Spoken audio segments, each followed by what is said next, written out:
Olá. Os brasileiros estão sentindo na pele os efeitos da crise econômica. Contas que não fecham no final do mês, desemprego, menos alimentos na mesa. E todos se perguntam quando isso vai ter fim, ou se é só o começo. A questão é, quanto ruim é preciso ficar para que sejam adotadas medidas efetivas para a recuperação da economia? Especialistas consultados pelo jornal Correio Brasiliense prevêem que teremos 10 anos amargos pela frente se nada for feito agora. Vão ainda mais longe, acreditam em PIB negativo neste ano e no próximo, situação semelhante à da chamada Grande Depressão que abalou os Estados Unidos nos anos 1930. Para discutir esse tema de tamanha importância para todos nós, o presidente da Assembleia Legislativa de São Paulo, o deputado Fernando Capês, recebe no Discussão Nacional um ex-comandante da política econômica no Brasil, o economista Maílson da Nóbrega. Em artigos na revista Veja, o ex-ministro da Fazenda atribui a crise atual a erros de gestão econômica agravados pela paralisia gerada pela crise política. Vamos conhecer um pouco mais da trajetória de Maílson da Nóbrega. O ex-ministro da Fazenda, Maílson da Nóbrega, nasceu em 1942, na cidade paraibana de Cruz do Espírito Santo. Começou a trabalhar antes dos 10 anos de idade como descastanhador de caju e vendedor ambulante. Aos 20, ingressou no Banco do Brasil. Formou-se em Economia em 1974 pela Faculdade de Ciências Econômicas, Contábeis e de Administração do Distrito Federal. 3 anos depois, passou a integrar ministérios que geriam a intervenção do Estado na economia brasileira.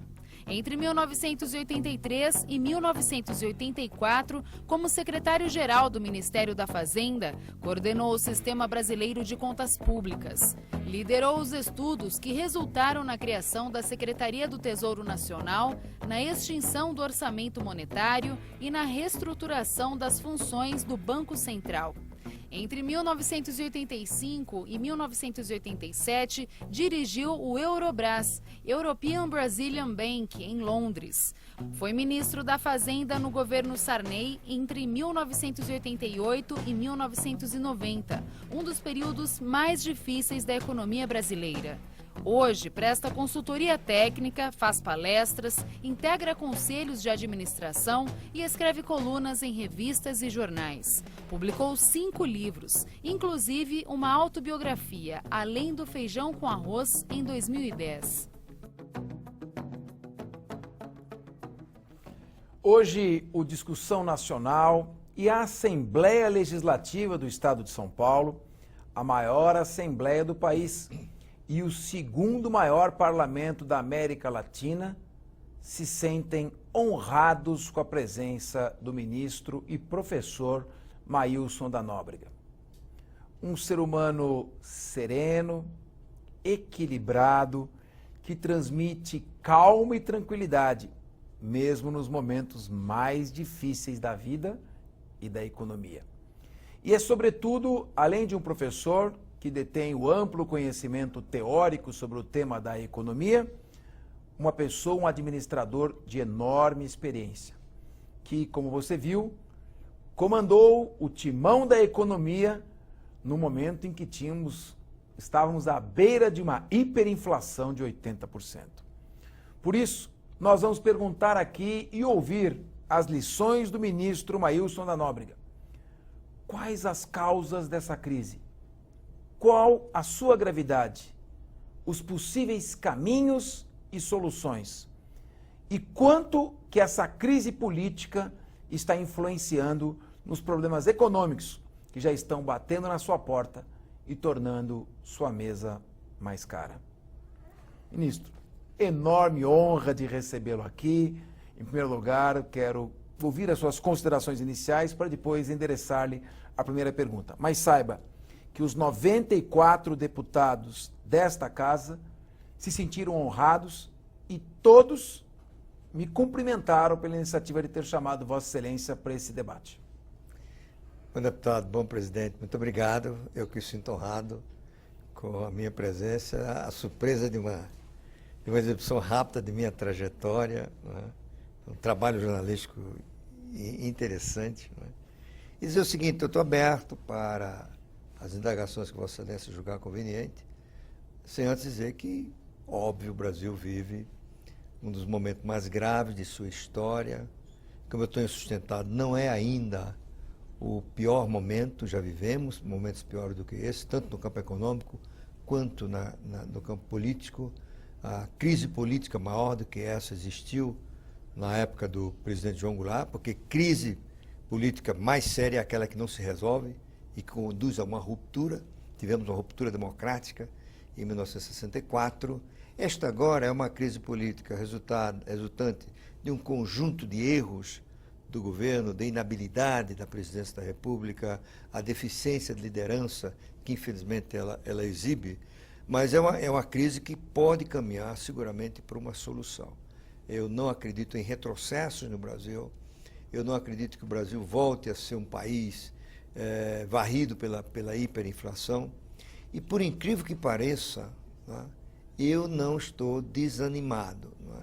Eu acho que é um mau momento a lamentar, o Brasil não precisava estar passando pelo que está passando.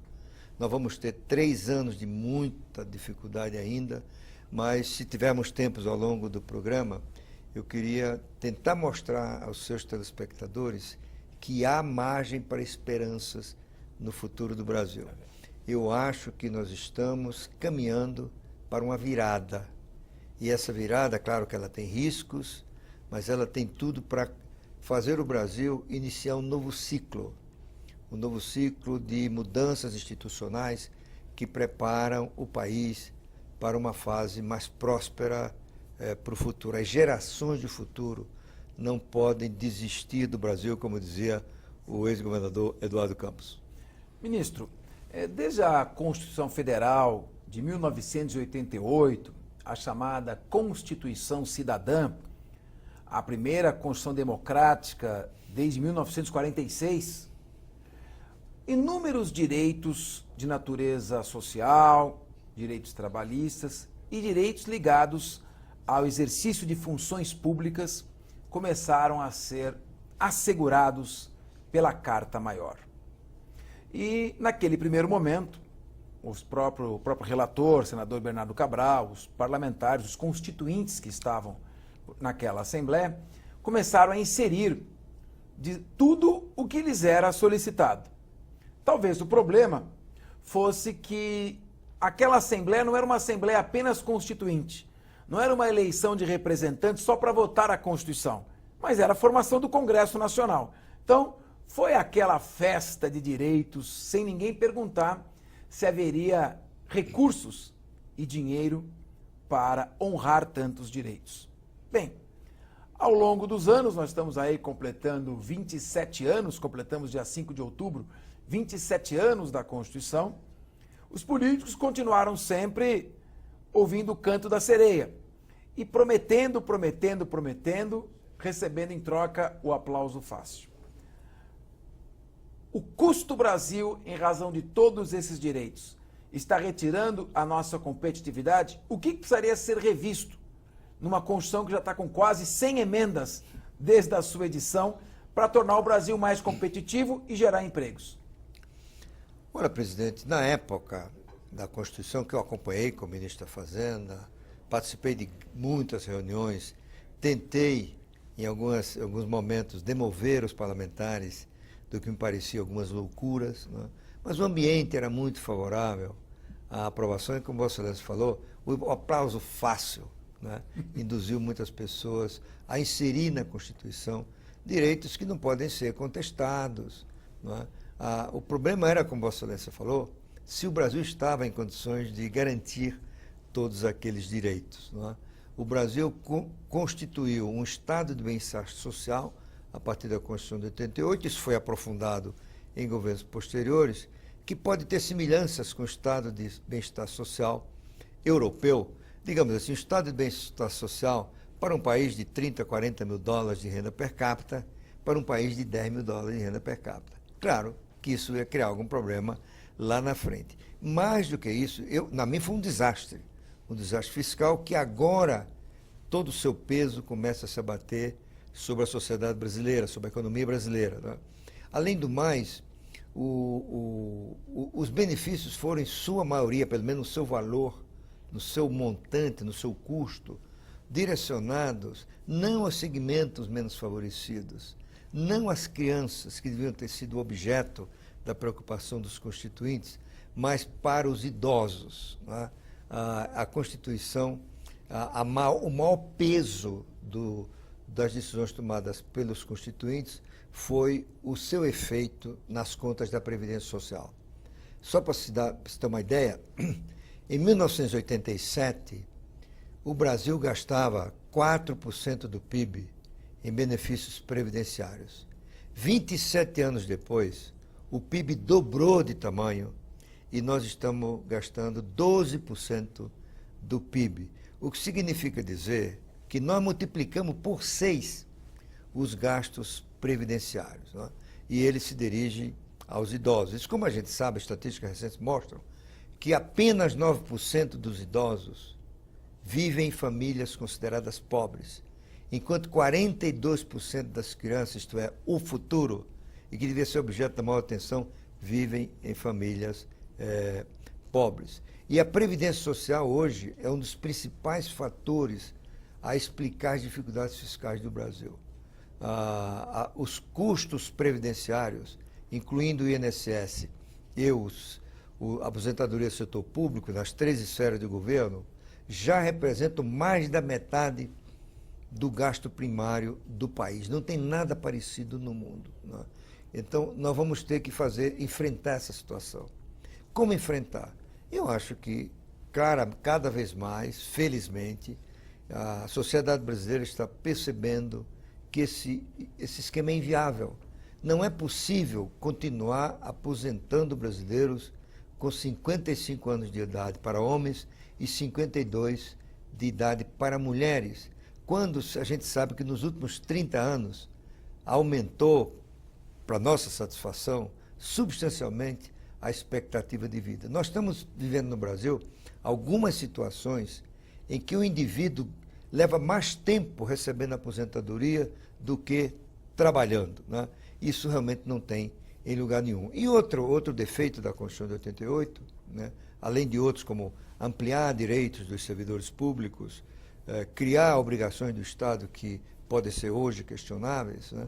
Foi a não observância de princípios sadios de finanças públicas. Sabe-se há muitas décadas que o orçamento, aliás séculos, né? O orçamento tem que ser aprovado anualmente pelos representantes do povo. São eles que definem as prioridades considerando as circunstâncias do momento, as conveniências do país e assim por diante. Nós introduzimos a partir de 83 e agravamos a partir de 1988 a figura da vinculação.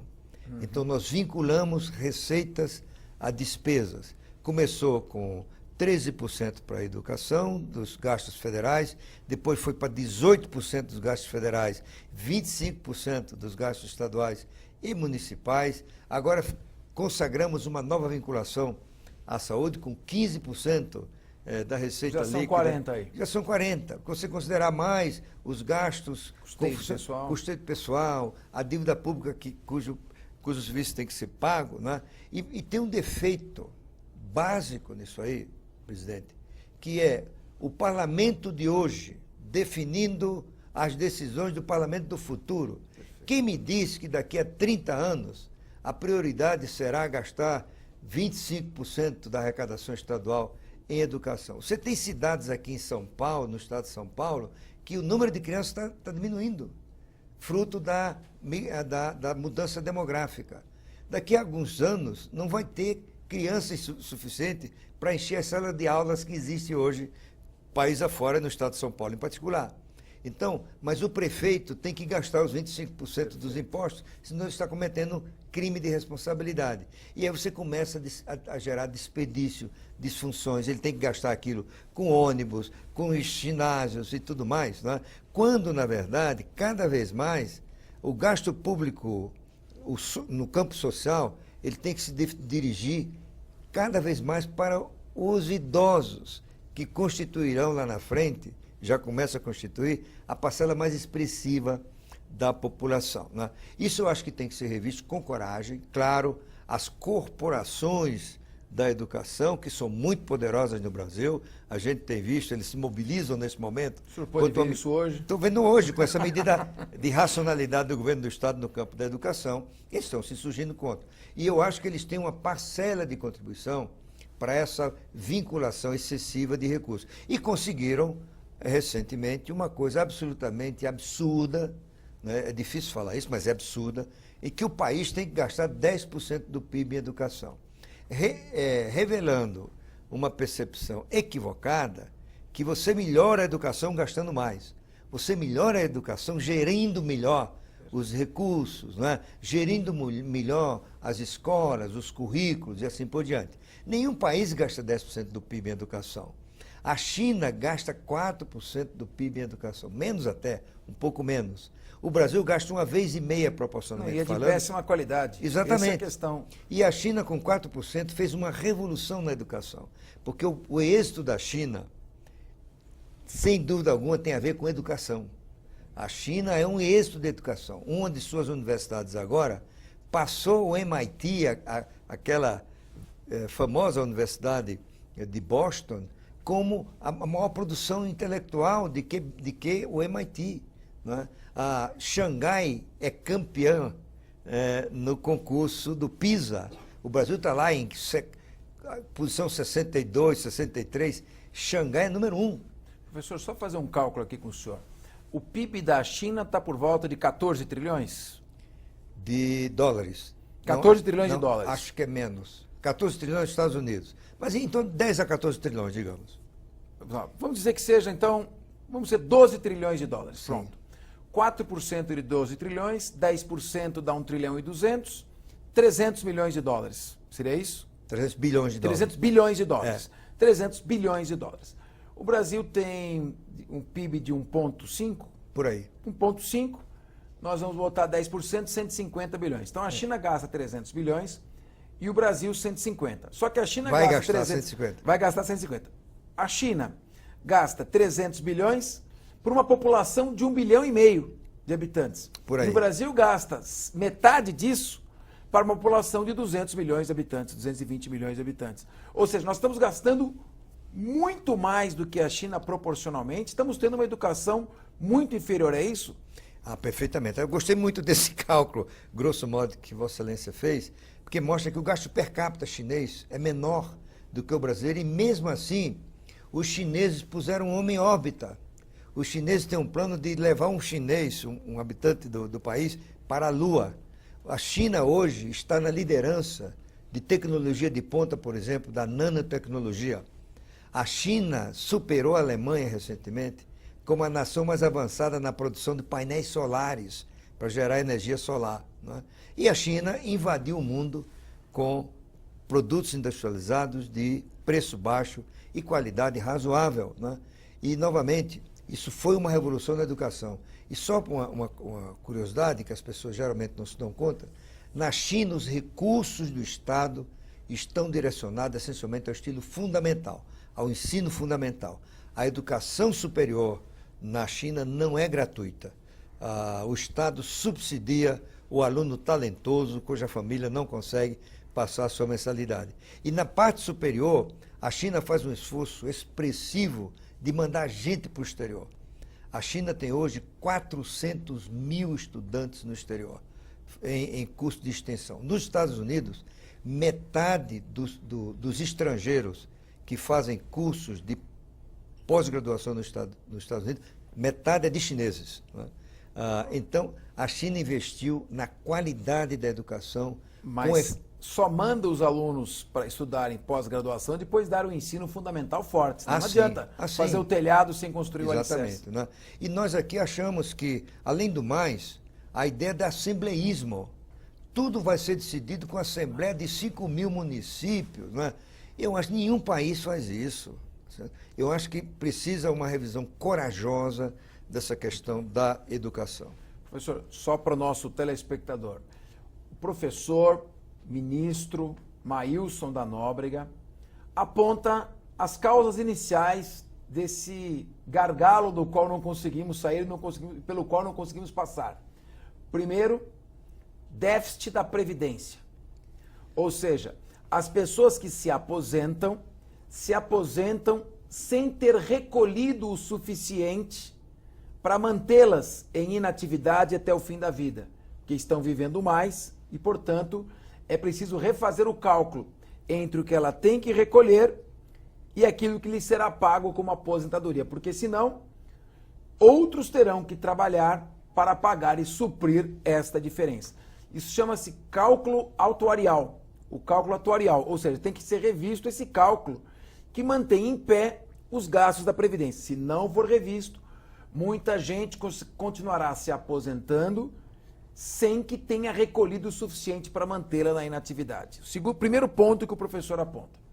O segundo ponto são as chamadas despesas vinculadas. Veja, o professor não é um político, é um economista. Então ele não está preocupado com frases politicamente corretas ou sedutoras. Ele fala aquilo que é. As despesas vinculadas. Então você tem um orçamento. 30% do orçamento vai para a área da educação. 15% para a área da saúde, já vai 45%. 12% rolagem da dívida, pagamento de juros, já estamos com 57%. Nenhum estado gasta menos que 42% para pagar os seus funcionários, custeio de pessoal. Então nós já estamos aí com 97%. Sobram 3% para investimento. Daqui a pouco os estados não vão conseguir mais investir, não vão conseguir mais pagar as suas contas e, literalmente, o país vai quebrar. Por isso que nós estamos aqui conversando com o professor, ele está lançando um grito de alerta. Não podemos ficar falando apenas aquilo que nossos ouvidos gostam de ouvir e o que é bom para os políticos falar. Nós precisamos começar a falar aquilo que tem que ser falado. Ministro, nos anos 60, bem início dos anos 60, porque ele foi assassinado em 63, o presidente John Kennedy dizia: não pergunte o que o país pode fazer por você. Pergunte o que você pode fazer pelo seu país. E desde então, os Estados Unidos têm aumentado o crescimento vertiginoso no campo da economia e aumentado a sua distância em relação aos outros países, estimulando a iniciativa privada, a meritocracia. Quem tem mérito ganha, quem não tem mérito não ganha, quem trabalha ganha, quem não trabalha não ganha, a produção, e cada vez mais colocando na cabeça dos americanos que não devem confiar no mito do Estado provedor, porque o Estado não tem uma maquininha que produz dinheiro, o dinheiro vem da cobrança de impostos. Nós temos que mudar um pouco a cultura, nós ainda estamos muito embevecidos pela figura do, o senhor disse, welfare state, o Estado que provê, o Estado mãe, o Estado que dá uma teta generosa para a gente mamar, que funciona nos países escandinavos, mas não pode funcionar num país em crescimento como o nosso. Como mudar, em primeiro lugar, esta cultura, começar a incutir na mente das pessoas que elas têm que procurar o seu destino, produzir, trabalhar, crescer. E qual é o limite da intervenção do Estado? Olha, essa é uma tarefa difícil de ser realizada, porque essa cultura tem raízes muito profundas que vêm dos nossos antepassados ibéricos, né? Agora, uma esperança existe porque eles próprios começaram a mudar, né?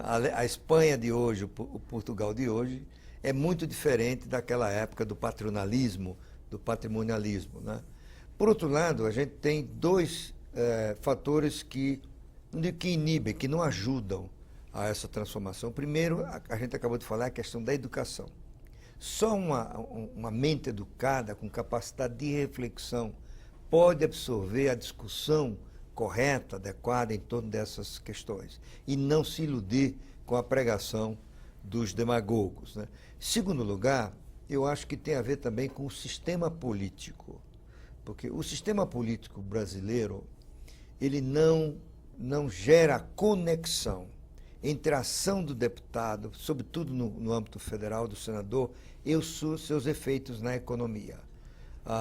Por exemplo, eu posso apoiar como deputado, como senador, a chamada pauta-bomba, dá 78% de aumento para o judiciário, eu vou ser aplaudido, as galerias provavelmente vão cantar o hino nacional, eu vou ser cumprimentado nas ruas, e quando aquilo impactar o orçamento e gerar efeitos negativos na economia, o eleitor, o cidadão, ele não vai ligar essa consequência àquela decisão do aumento de 78%. O culpado vai ser o presidente da República. Né? Então, eu acho que é chegada a hora, diante da crise que nós tivemos, de repensar o sistema político, né? De estruturar partidos que tenham ideologia, que possam intermediar interesses, que possam orientar adequadamente os seus membros, ter líderes que tenham compromisso com o país e não com o aplauso, o voto e assim por diante. Nós vemos muito caso, São Paulo tem um exemplo, Rio Grande do Sul tem mais de um, de deputados que têm nos aposentados seu grande eleitorado, né? E ele está lutando permanentemente para beneficiar os aposentados. Ele acha que os aposentados têm que ter autorização, têm que ter a atenção, não é? O aposentado no Brasil, além, uma curiosidade também, o aposentado no Brasil pelo INSS, ele se aposenta em média com 80% do seu salário. Na Alemanha, 40%. Quer dizer, nós temos, além de ser generoso nos benefícios, ele é generoso no cálculo da aposentadoria. Não é? E uma forma de enfrentar tudo isso é uma associação de educação com reforma política. Não é? Você vê, tomamos um exemplo que o Vossa Excelência falou aqui dos Estados Unidos, grande parte das leis americanas de austeridade tem iniciativa no Congresso.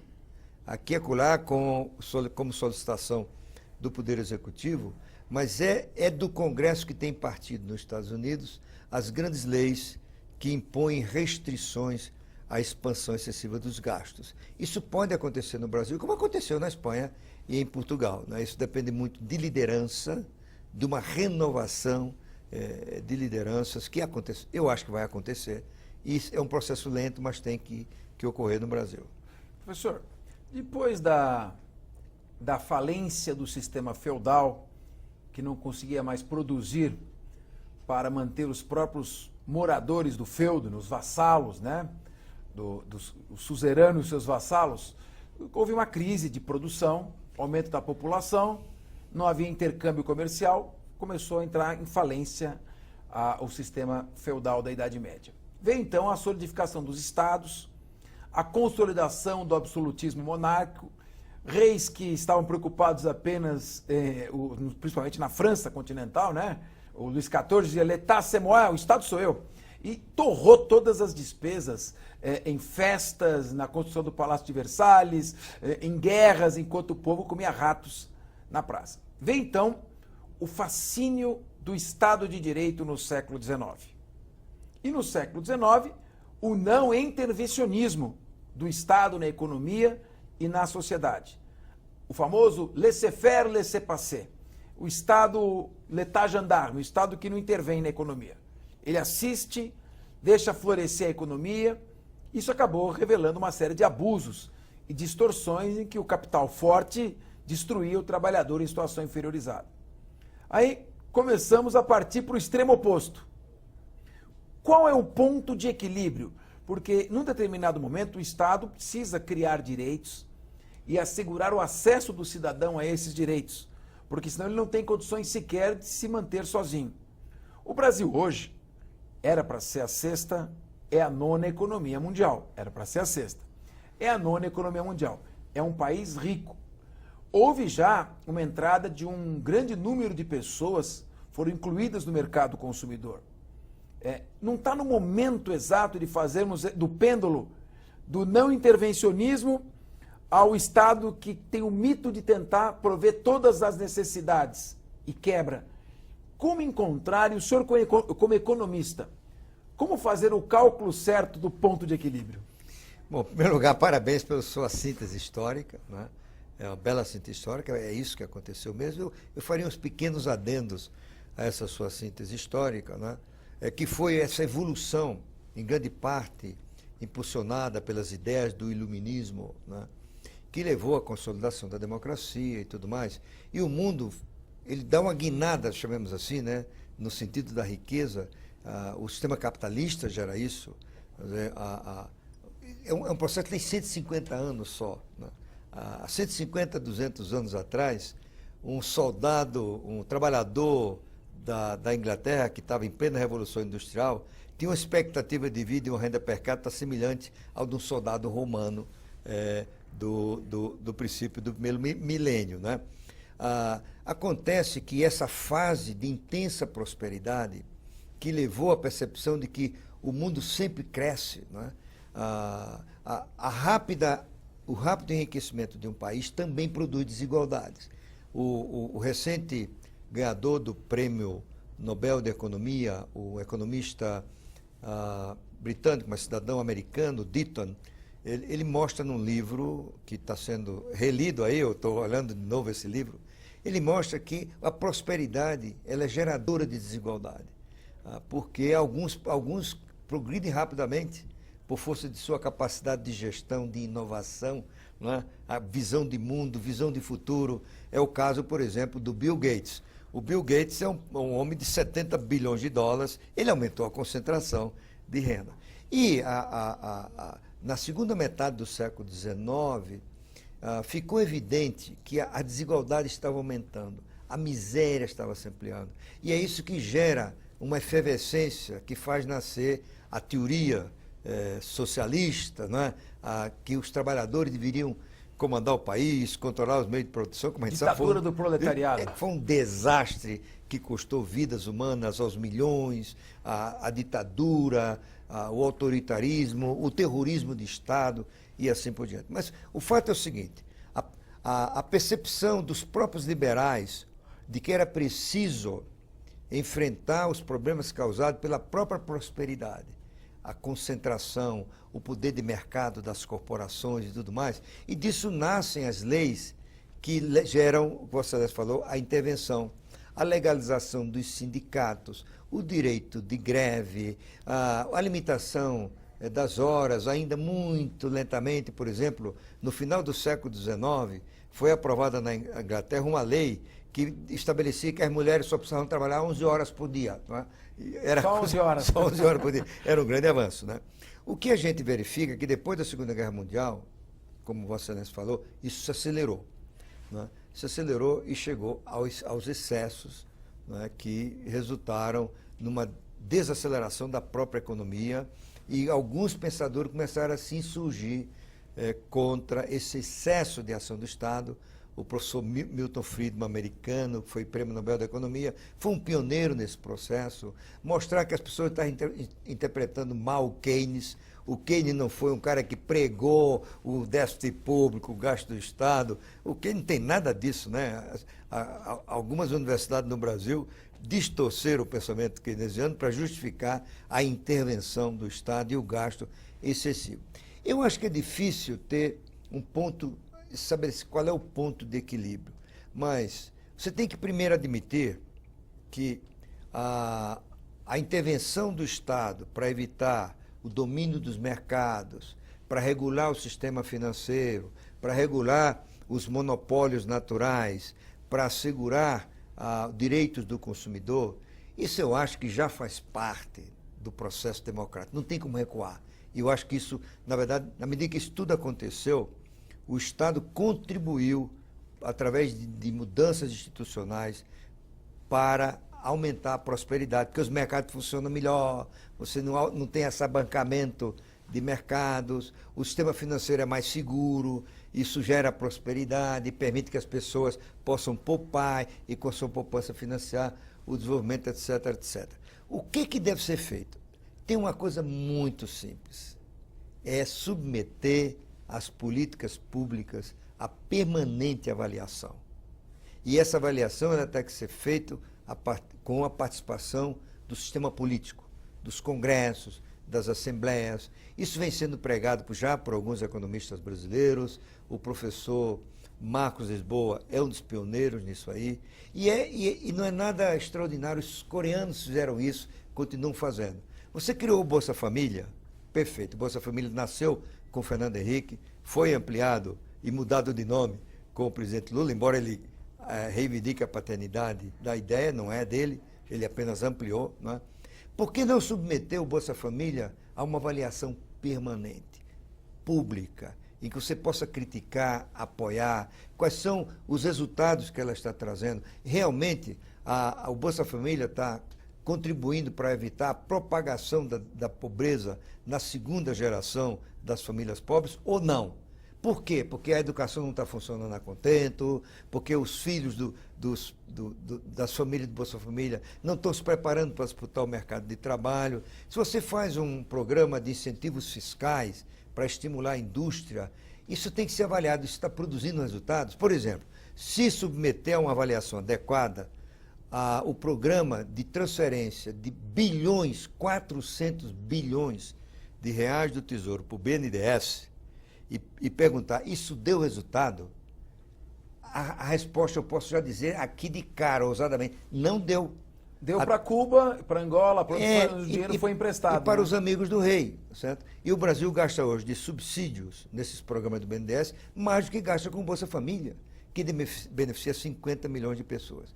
Eu acho que essa é uma novidade que a gente tem que introduzir no Estado brasileiro, submetê-lo permanentemente à avaliação da sociedade.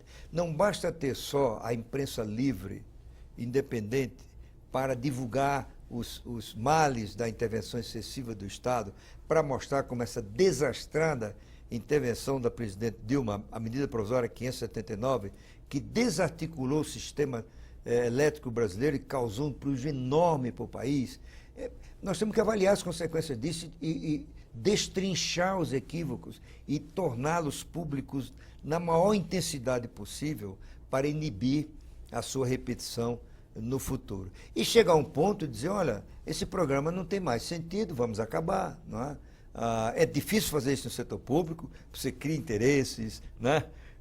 Políticos, sociais, corporativistas, mas essa é uma coisa que a gente tem que colocar como uma prioridade do Estado nos próximos anos, submetê-lo a uma avaliação permanente, se possível, por pessoas independentes. Não apenas de pessoas do Estado, mas de universidades, perfeito, de formadores de opinião, auditando, né, por auditores independentes. Auditando a administração.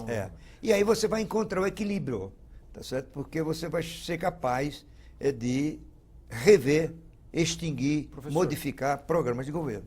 Eu já vou perguntar daqui a pouco sobre se a presidente Dilma administrou com a pauta ideológica no lugar da pauta econômica. Mas antes disso, eu ouvi um economista, ideólogo de um grande partido de esquerda, sustentando claramente um sofisma. Mas quem vai dizer aonde está esse sofisma, ou se existe sofisma ou não, se ele é claro e se ele existe, é o senhor. Logo após a Grande Depressão de 1929, o craque da Bolsa norte-americana, aquela miséria, fazendo florescer inclusive o crime organizado na década de 30, como é que o governo americano recuperou a economia? Fazendo maciços investimentos públicos, construindo grandes obras, a represa Hoover, a ponte de São Francisco, enfim, inúmeras obras foram realizadas, gerando emprego e começando a movimentar a economia.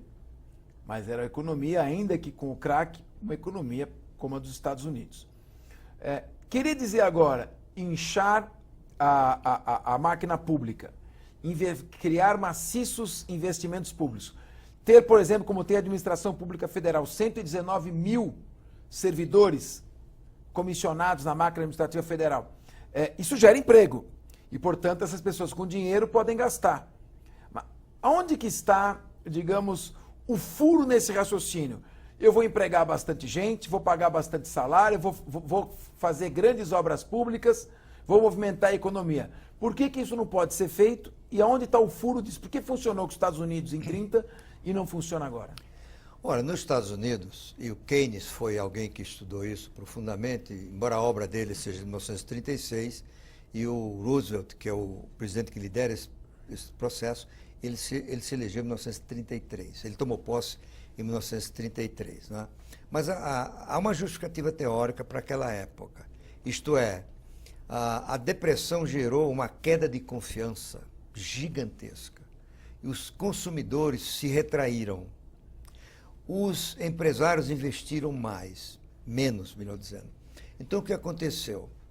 O consumo caiu muito, os gastos de consumo e investimento caíram muito, e a poupança aumentou muito.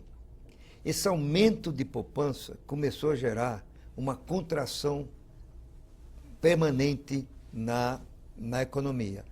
Qual é a ideia do Keynes? Nós temos um excesso de poupança e isso está deprimindo a economia.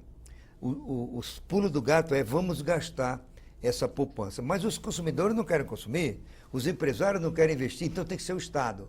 Então você tem um excesso de poupança que vai financiar obras do Estado, né? E isso vai fechar esse gap e a economia volta a funcionar. Esse é o raciocínio. Então pressupõe que haja um excesso de poupança. Um excesso de poupança. Senão não funciona. Senão não funciona. O caso do Brasil não é isso. Você tem déficit de poupança. Então, se você for gastar mais, você vai exacerbar o problema. E tem mais uma coisa curiosa. Vários estudos posteriores mostraram que, para valer, o que tirou os Estados Unidos da recessão foi a Segunda Guerra Mundial.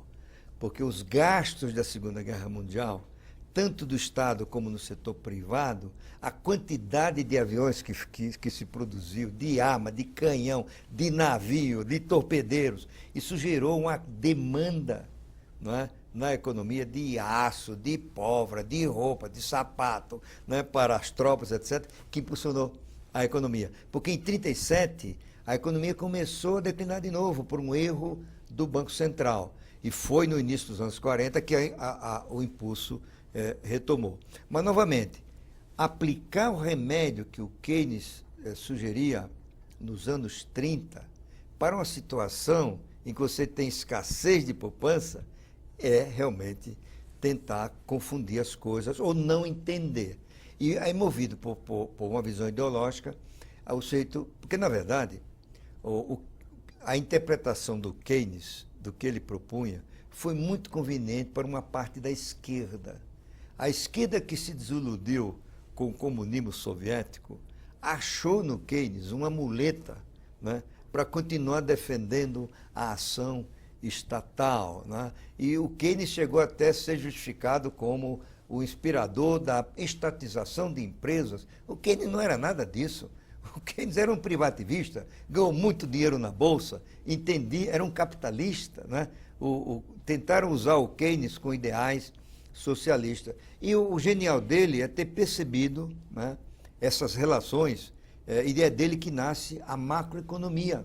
A macroeconomia não existia, né? E o Keynes chamou a atenção para muitas coisas. Ele era um gênio, né? Ele, por exemplo, ele chamou a atenção dos erros do Tratado de Versailles, né? Não era Após a Primeira Guerra Mundial. Não era possível humilhar os alemães daquele jeito, né? E por isso que ele foi contra as indenizações de guerra que se exigia da Alemanha. E ele tem impagáveis. E ele tem uma frase famosa: nós ganhamos a guerra e perdemos a paz. Ou seja, ele previu que isso ia gerar, não chegou a dizer assim. O Hitler, né? Nas origens do Hitler está o Tratado de Versalhes, né? Portanto, eu acho que é realmente uma interpretação. Professor, só para o nosso telespectador, nem todos se ambientam com as expressões da economia, o excesso de poupança, ou seja, quando as pessoas têm recursos de sobra e são capazes de poupar esses recursos no mercado financeiro, aplicando, elas dão condições para que o poder público, o Estado, tome esse dinheiro financiado, com esse financiamento realize as grandes obras e aí ele movimente a economia. Exatamente. Vai criando Agora, quando não se tem poupança, vai se tomar da onde esse dinheiro para fazer? Qual seria a saída, então, se nós não temos poupança e queremos empregar gente, fazer obras, aonde que vai se buscar esse dinheiro? Olha, o que ocorreu geralmente aqui na América Latina, sobretudo, foi a inflação, né?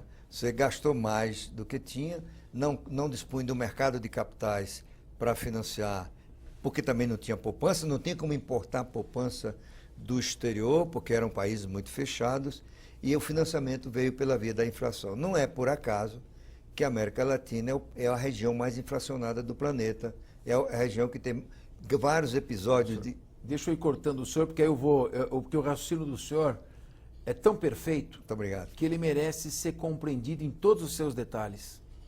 Então, no momento em que uma economia está fraca, não há capacidade de poupança, não há dinheiro para financiar obras e o crescimento, e o Estado, mesmo assim, me desculpe, a expressão é minha, de maneira burra, começa a empregar acima da sua capacidade, começa a realizar obras públicas acima de sua capacidade. Para pagar essa despesa, ele vai gerar inflação. Quando ele gera inflação, ele torna quase que inútil aqueles empregos que estão sendo criados porque o poder de compra é perdido. E a economia começa a entrar em crise. Então, o que o senhor acaba de dizer é algo de uma maneira muito clara, é que adotar a política de investimentos dos anos 30 dos Estados Unidos seria um desastre porque nós não temos capacidade de poupança. E só um economista poderia pegar, eu queria pegar onde estava o furo do raciocínio que o senhor colocou. Desculpa interrompê-lo. Não, é isso mesmo. Mesmo que você tenha poupança, traga do exterior, isso vai gerar um endividamento do Estado que se torna insustentável. E hoje há um indicador que todos os avaliadores de risco, as agências de classificação de risco, o mercado financeiro olha, e no Brasil cada vez mais com lupa, é a relação entre a dívida pública e o PIB, não é? Que é o principal indicador de solvência do setor público, que mais é observado.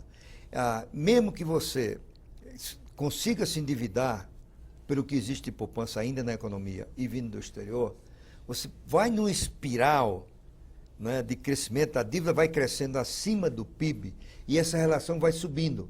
E em determinado momento, duas coisas podem acontecer, inclusive simultaneamente. A primeira é que o nível de endividamento fica tão explosivo que isso sinaliza para o investidor, para o analista, para o avaliador de risco, a hipótese de uma insolvência, em que lá na frente você vai dar o calote. Perfeito. Ou, simultaneamente, o que os economistas chamam de dominância fiscal. A dívida do Estado fica tão grande em proporção da economia que o Banco Central perde a capacidade de agir para controlar a inflação. E como a gente sabe, no mundo moderno, a taxa de juros é o principal instrumento de ação do Banco Central para assegurar a estabilidade de preço. Num processo em que o Estado está super endividado, as finanças estão fora do controle, o Banco Central fica manietado, porque ele percebe que se ele aumentar a taxa de juros, vai agravar tanto a situação fiscal que isso começa a provocar quedas adicionais de confiança. O dólar se valoriza mais ainda, a pressão inflacionária aumenta e, paradoxalmente, numa situação de dominância fiscal, que para onde o Brasil pode caminhar, se não acharmos uma solução para essa questão fiscal, é que o Banco Central, ao aumentar a taxa de juros, ele aumenta a inflação, paradoxalmente.